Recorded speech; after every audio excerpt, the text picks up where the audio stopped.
আজকে আমি কিভাবে এই ধরনের টেক্সট ডিজাইন করতে হয় সেটা দেখাবো। প্রথমে আমি গুগল ক্রোম ওপেন করে নিলাম। এখানে সার্চ করব ফিকলুমিন, PIC, ফিকলুমিন AI। এটা দিয়ে আমি এন্টার দিলাম। এখানে যে প্রথম লিঙ্কটা আছে এখানে ক্লিক করব। ক্লিক করার পরে জেনারেট ফর ফ্রি এখানে ক্লিক করব। ক্লিক করার পর ইমেল দিয়ে সাইন আপ করে নেবেন।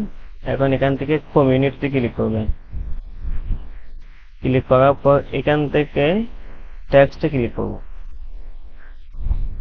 এখন আমি যে টেক্সটটা নিব সেখানে আমি এটা চয়েস করে নিলাম।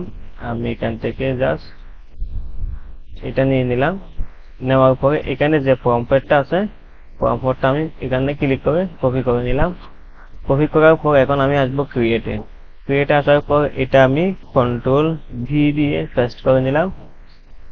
এখানে আমি আমি যে নামে ডিজাইন করব সেই নামটা এখানে লিখবো।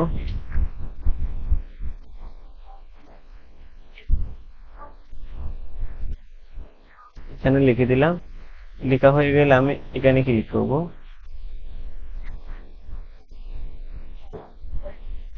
এই যে আমার ক্রিয়েট হচ্ছে।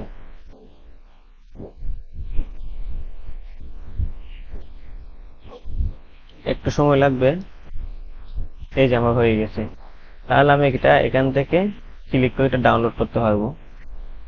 এই যে আমার ডাউনলোড হয়ে গেছে।